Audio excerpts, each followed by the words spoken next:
Bismillahirrahmanirrahim. Assalamualaikum warahmatullahi wabarakatuh. Waalaikumsalam warahmatullahi wabarakatuh. Perkenalkan, nama saya Fidinda Saptamalia Sari dengan NIM 5010. Alhamdulillah, marilah kita panjatkan puji syukur kehadirat Allah Subhanahu wa Ta'ala yang telah melimpahkan nikmat dan karunia-Nya kepada kita semua. Sholawat serta salam, mari kita curahkan kepada Nabi besar Muhammad SAW, sehingga kita dapat berkumpul bersama-sama dalam acara seminar online dengan tema menjadi orang tua teladan di era digital. Hadirin yang berbahagia, berikut susunan acara pada kegiatan hari ini. Yang pertama, sambutan. Yang kedua, penyampaian materi. Yang ketiga, sesi tanya-jawab. Yang keempat, doa penutup. Yang kelima, penutupan. Baik, pada sesi acara selanjutnya, yakni sambutan dari Ketua Seminar Online kepada Saudara Amalia, kami persilahkan.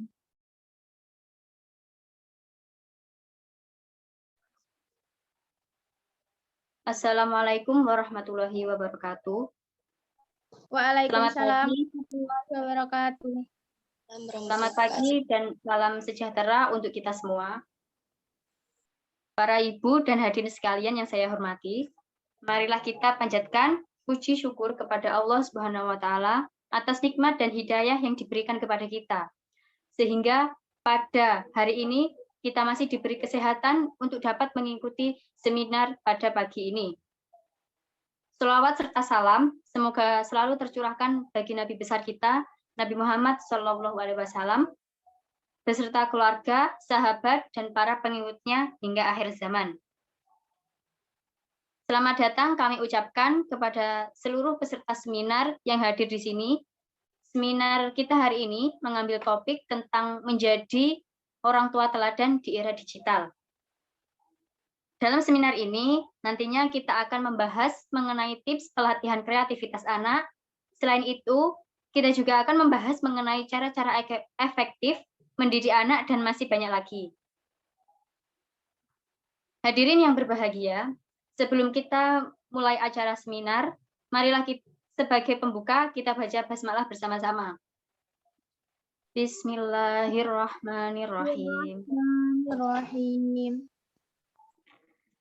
Akhir kata, jika ada kekurangan dalam penyelenggaraan seminar ini, kami mohon maaf.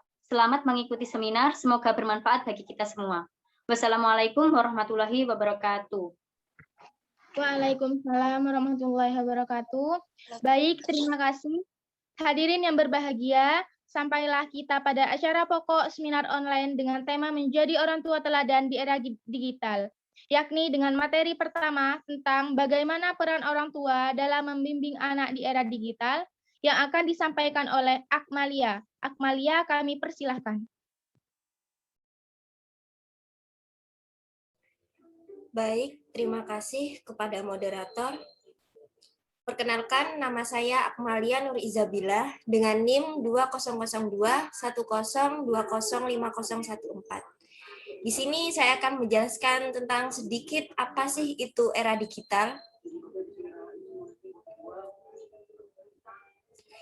Era digital adalah masa ketika informasi mudah dan cepat diperoleh serta disebarluaskan penggunaan teknologi digital. Teknologi digital adalah teknologi yang menggunakan sistem komputerisasi yang terhubung dengan internet.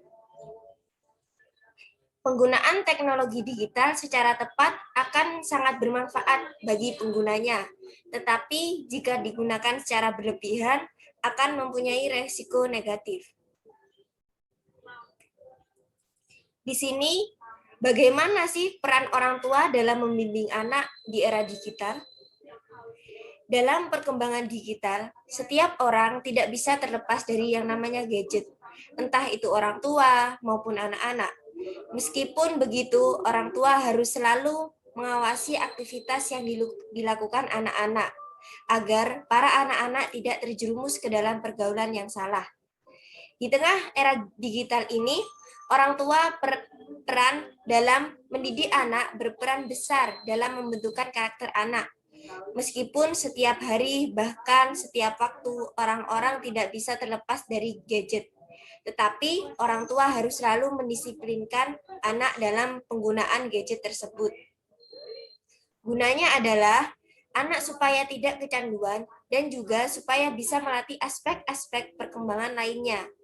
Berikut ini adalah beberapa tips yang dapat dilakukan oleh orang tua dalam mendidik anak di tengah perkembangan era digital ini.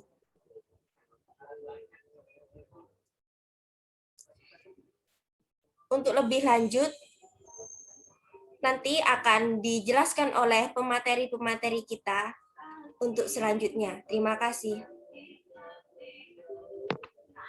Baik, terima kasih Akmalia. Pemateri yang pertama saya sendiri, Vidinda Septa Amalia Ashari dengan NIM 5010.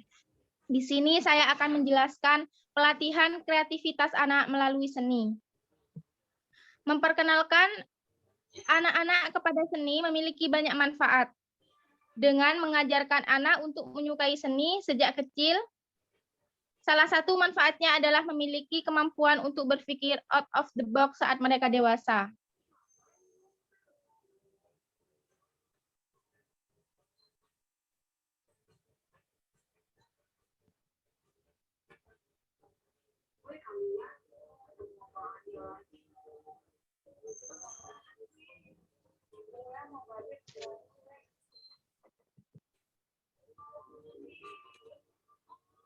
Apakah sudah? Untuk itu, jika anak tidak menyukai seni, sebaiknya tidak usah dipaksakan. Namun kita harus bisa mengenalkan mereka dengan seni melalui beberapa tahapan. Next.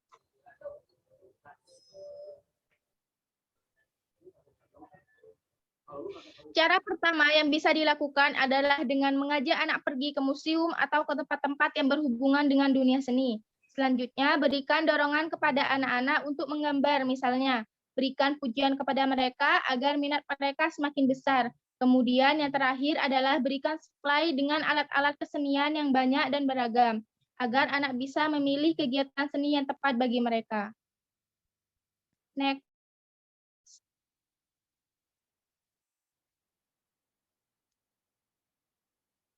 Contoh peralatan menggambar dan mewarnai. Dan yang paling penting menurut penelitian yang dilakukan Boston University adalah menggambar bisa menjadi kegiatan yang mengasihkan. Karena pada saat menggambar, pikiran anak terdistraksi dengan hal yang positif, sehingga mood anak menjadi lebih baik. Untuk itu, daripada memberikan gadget untuk si kecil, sebaiknya kita melakukan hal-hal tersebut bersama anak. Terima kasih.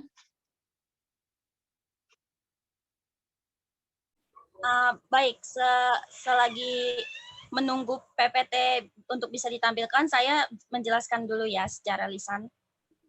Di sini menurut Diana Baumrin, pola asuh terbagi menjadi 3, yaitu pola asuh secara otoriter, yang dimana orang tua cenderung membatasi dan menghukum anaknya. Anak mereka secara otoriter mendesak anak untuk mengikuti perintah dan menghormati mereka. Orang tua dengan pola asuh seperti ini sangat ketat dan memberikan batasan atau kendali yang sangat tegas kepada anak mereka. Pola asuh ini membuat mereka melarang banyak kegiatan untuk anak mereka. Dan yang kedua ada pola asuh secara demokratis atau otoratif. Ya, slide kedua. Pola asuh secara demokratis. Pola asuh demokratis yaitu orang tua mendorong anak untuk mandiri namun tetap menempatkan batas-batas atau kendali atas tindakan mereka. Yang ketiga itu ada pola asuh secara permisif, yaitu pola asuh permisif orang tua tidak pernah berperan dalam kehidupan anak. Anak diberikan kebebasan dalam melakukan apapun tanpa pengawasan orang tua. Jadi, bagaimana pola asuh yang baik sebenarnya untuk anak dari orang tua? Pola asuh yang baik adalah ketika memberikan pujian atas usaha yang sudah dilakukan anak. Yang kedua, hindari anak dari trauma fisik dan psikis. Yang ketiga, penuh kasih sayang. Berikan dukungan terhadap perkembangan anak dan memberikan kasih sayang dan kehangatan kepada anak. Yang keempat, tidak membandingkan anak dengan anak yang lainnya. Yang kelima, tidak otoriter. Jangan memaksakan kehendak orang tua kepada anak. Yang keenam, memberikan tanggung jawab kepada anak. Yang ketujuh, menciptakan lingkungan yang positif, lingkungan yang mendukung terhadap bakat dan kreativitas anak. Yang kedelapan adalah aktif berkomunikasi dengan anak. Ada baiknya bila anak dan orang tua saling terbuka satu sama lain sehingga anak akan lebih nyaman kepada orang tua. Itu saja yang bisa saya sampaikan dalam materi ini. Terima kasih. Baik, terima kasih Claudia. Selanjutnya pemateri yang keempat, Amalia, dipersilahkan. Baiklah, terima kasih atas waktunya untuk moderator. Perkenalkan, saya Amalia Kusuma Devi, NIM 50015. Materi yang akan saya sampaikan yaitu tentang cara-cara pengasuhan yang efektif bagi anak. Tak dapat dipungkiri bahwa anak adalah merupakan harapan dan tumpuan orang tua kelak di kemudian hari. Oleh karenanya, sebagai orang tua tentu harus dapat memberikan bimbingan serta arahan yang tepat agar menjadi manusia yang baik dan berakhlak mulia, sebagaimana yang kita inginkan kelak saat mereka telah dewasa. Berikut ini saya akan memberikan tips sukses cara mendidik anak yang baik memiliki banyak metode. Seberapa besar tingkat kesuksesan dari metode yang diterapkan tentu tergantung dari beberapa efektif masing-masing orang tua dalam memberikan kontribusi kepada anak-anaknya. Agar Anda tidak bingung dalam memberikan arahan untuk anak, berikut ini ada beberapa cara mendidik anak yang baik, benar dan bijak yang bisa para ibu coba. Yang pertama yaitu bersikap lembut dan tunjukkan kasih sayang serta tunjukkan kasih sayang yang tulus. Di sini sebagai orang tua, selalu bersikap lembut kepada anak adalah hal yang mutlak harus dilakukan. Sebab hanya dengan tutur kata yang lembut, seorang anak akan mendengarkan perkataan orang tuanya.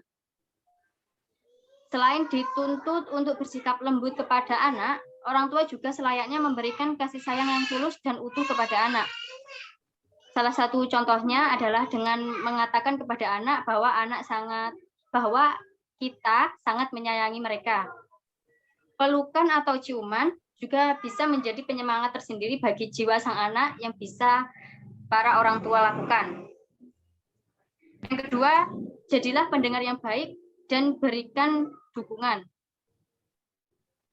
Mungkin anak Anda pernah merasakan diolok-olok oleh teman sebayanya. Sebagai orang tua yang baik, cobalah untuk melakukan pendekatan agar si anak mau bercerita. Di saat seperti itu, Anda dituntut untuk menjadi pendengar yang baik dan mampu mendengarkan semua keluh dan kesah si kecil. Ini adalah salah satu kunci sukses dalam membangun rasa percaya diri pada sang anak. Yang ketiga yaitu bangun kreativitas dengan bermain bersama. Mengajarkan anak bukan berarti harus selalu membuat peraturan-peraturan baru yang tidak menyenangkan baginya, akan tetapi juga bisa dengan cara bermain bersama. Biarkan ia mempelajari sesuatu dari Anda dengan cara-cara yang jauh lebih menyenangkan seperti bermain, menari, atau bermain musik bersama. Yang keempat yaitu hindari menggunakan kata jangan. Ini adalah salah satu kesalahan yang kerap dilakukan oleh orang tua. Di saat anak tengah bereksperimen yang mungkin sedikit membahayakan, orang tua umumnya berkata jangan kepada anaknya. Sesungguhnya, kata ini apabila terlalu sering diucapkan oleh orang tua kepada anak, justru dapat mengakibatkan negatif yang menyebabkan sang anak tidak berkembang kreativitasnya. Untuk mengganti kata jangan, Anda sebaiknya menggunakan kata lain yang bermakna lebih positif. Contohnya seperti Misal anak yang berlari, lalu bundanya berkata, "Jangan lari." Sesungguhnya yang dimaksud sang bunda adalah berjalan. Akan tetapi sang anak tidak menangkap maksud ini. Jadi kalimat yang sebaiknya digunakan adalah berjalan saja atau pelan-pelan saja. Yang kelima adalah jadilah panutan dan idola untuk anak Anda. Pada umumnya, setiap anak memiliki idola atau superhero di dunia imajinasinya. Namun di dunia yang sesungguhnya, ia juga pasti ingin memilikinya. Anda sebagai orang tua sebisa mungkin mencoba untuk menjadi apa yang diinginkan sang anak dan selalu bisa diandalkan. Salah satunya adalah dengan melakukan apapun yang menurut Anda terbaik untuk bisa diberikan kepada putra dan putri Anda.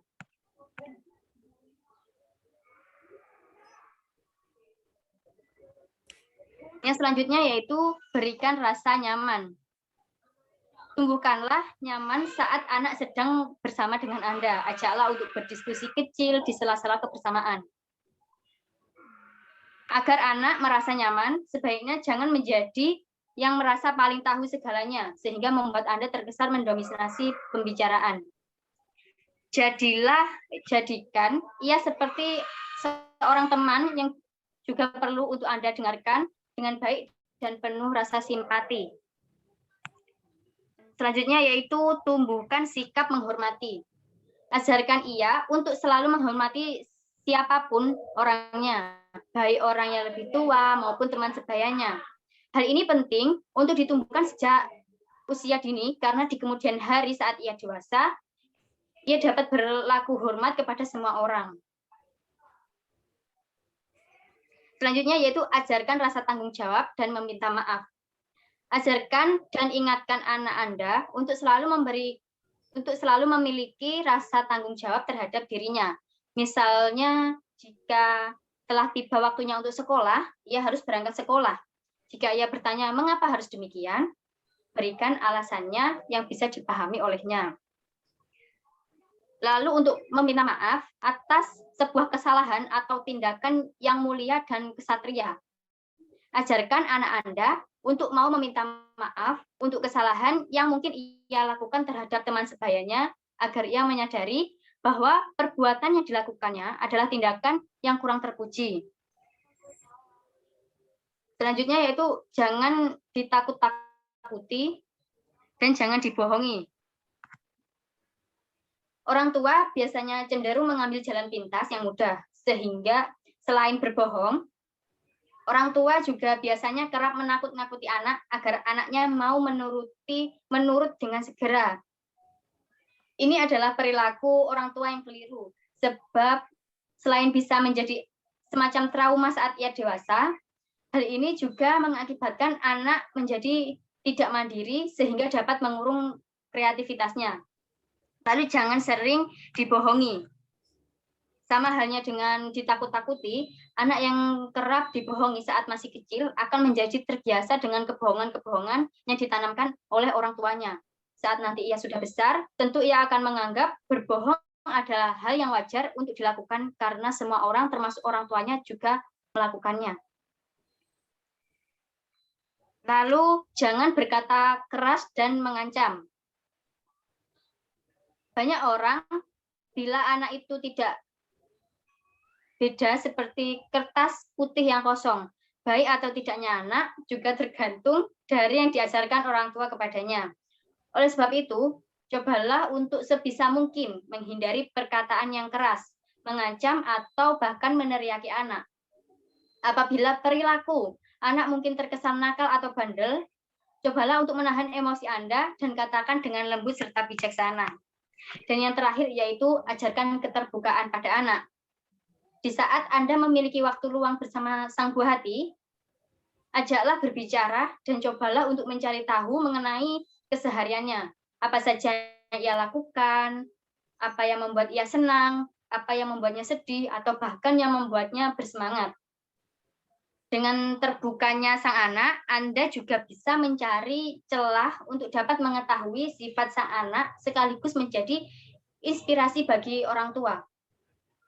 Orang tua yang baik dan bijak adalah orang tua yang dapat mengambil pengalaman dan pelajaran dari siapapun termasuk dari anaknya sendiri. Mungkin cukup sekian dari saya. Wassalamualaikum warahmatullahi wabarakatuh. Waalaikumsalam warahmatullahi wabarakatuh. Terima kasih, Amalia. Untuk pemateri 2 akan menjelaskan kembali karena tadi sempat ada trouble. Untuk pemateri 2 dipersilahkan.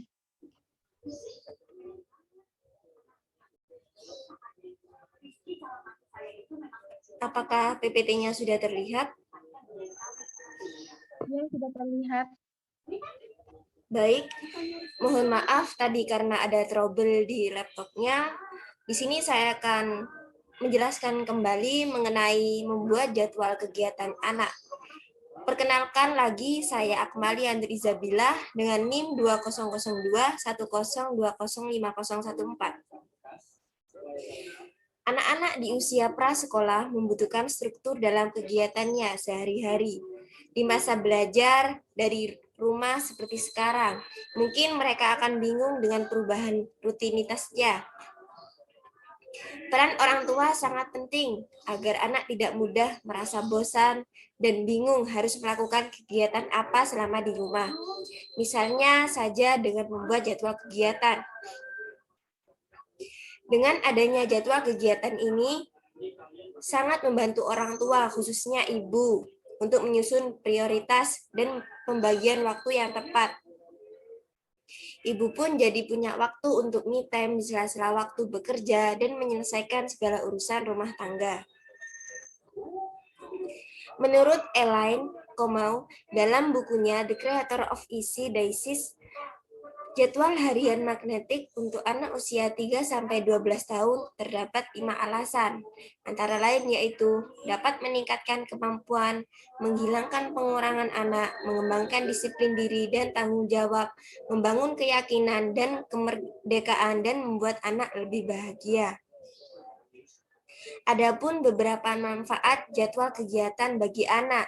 Yang pertama, mempererat bonding anak dan terhadap orang tua, memberikan rasa aman, mengajarkan konsep tanggung jawab, melatih kemampuan anak, melatih kebiasaan anak. Yang kedua yaitu manfaat jadwal kegiatan anak untuk orang tua. Antara lain yaitu membangun kekompakan antar orang tua, membantu orang tua memiliki waktu tambahan, menumbuhkan perasaan puas sebagai orang tua, menurunkan tingkat stres, menghindari masalah yang sepele tapi berefek besar. Berikut salah satu contoh jadwal kegiatan anak bisa dilihat, yaitu seperti gambar di samping ini. Yang selanjutnya, sesi tanya jawab. Kepada hadirin dipersilakan mengajukan pertanyaan dengan menyebutkan nama. Terima kasih.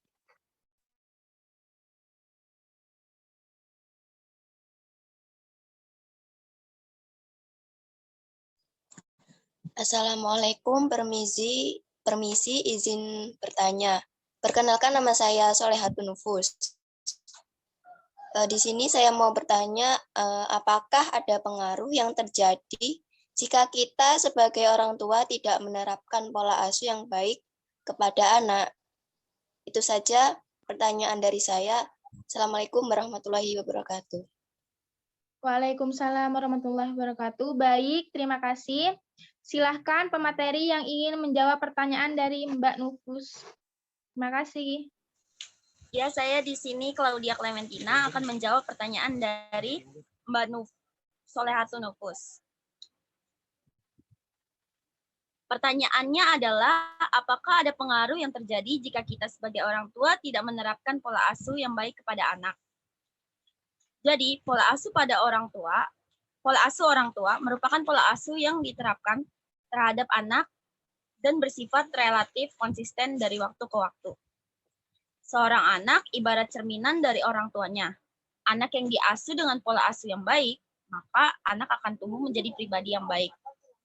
Dan sebaliknya, jika anak yang diasuh dengan pola asuh yang buruk, maka dia menjadi anak yang mempunyai kepribadian yang buruk. Cara pengasuhan sangatlah berpengaruh terhadap perkembangan si anak. Pola asuh yang dapat dirasakan oleh anak dari segi negatif maupun positif, hal ini dapat diamati dengan adanya kebiasaan-kebiasaan yang dilakukan oleh anak dalam kehidupan sehari-hari.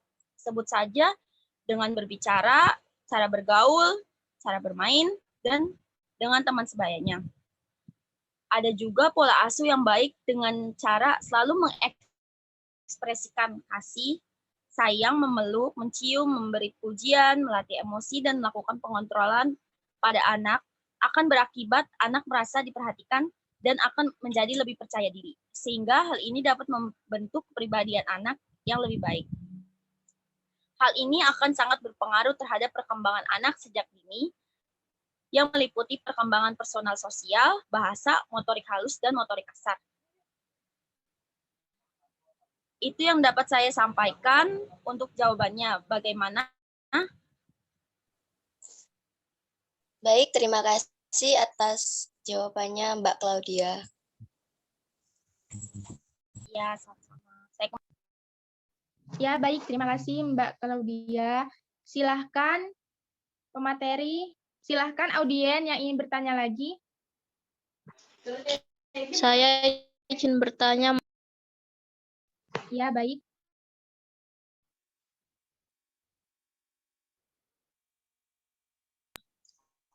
Begini, saya kan mempunyai 3 anak, dan ada salah satu anak saya yang sulit sekali untuk meminta maaf apabila dia melakukan kesalahan, terutama kepada saudaranya.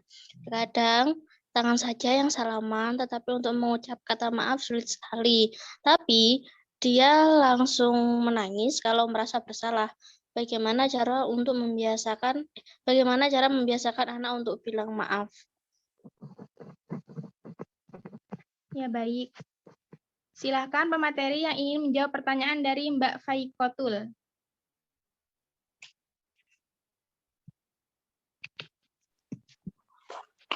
Baik, saya akan menjawab pertanyaan dari Mbak Faikotul, yaitu bagaimana cara mengajarkan agar anak mau meminta maaf.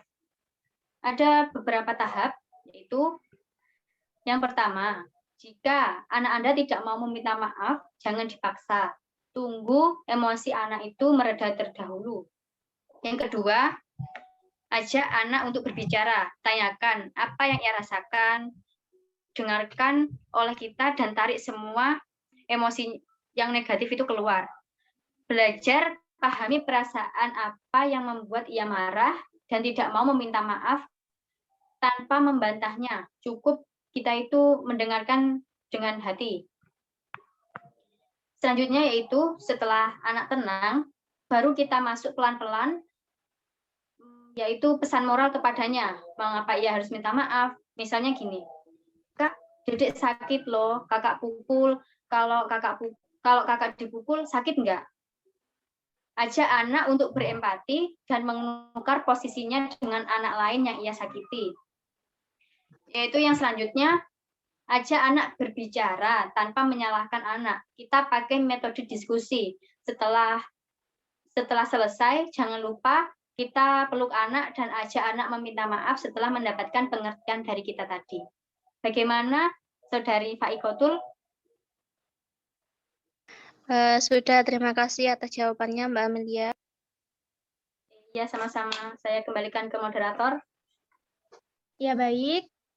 Diskusi sudah selesai. Hadirin yang kami hormati, kami menyimpulkan pada materi ini bahwa dalam perkembangan digital, setiap orang tidak bisa terlepas dari yang namanya gadget, entah itu orang tua maupun anak-anak. Jadi sebagai orang tua, kita harus selalu mengawasi aktivitas yang dilakukan oleh anak, agar para anak tidak terjerumus ke dalam pergaulan yang salah. Alhamdulillahirrabbilalamin, tiba saatnya kita di penghujung acara. Terima kasih atas perhatian dan kerjasama hadirin semua. Semoga ilmu yang kita dapatkan saat ini bermanfaat di masa yang akan datang. Saya Fidinda Septamalia Asari, mohon maaf atas segala kekurangan. Wassalamualaikum warahmatullahi wabarakatuh. Waalaikumsalam. Waalaikumsalam warahmatullahi wabarakatuh.